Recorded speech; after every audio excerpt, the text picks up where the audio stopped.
Finally, let's talk about the relative velocity. We have already seen this in our wind triangle problem. The velocity you measure depends on your frame of reference.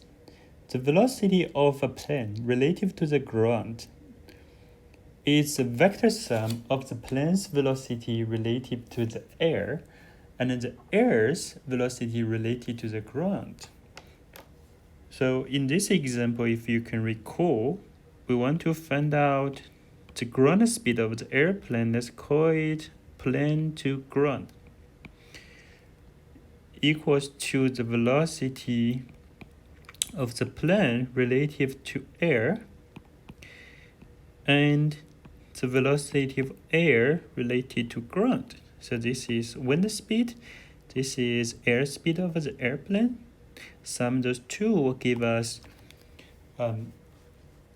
ground speed.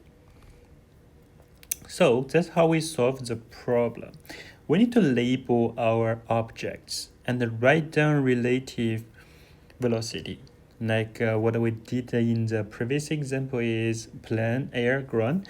So you can simply label them A, B, C if you want.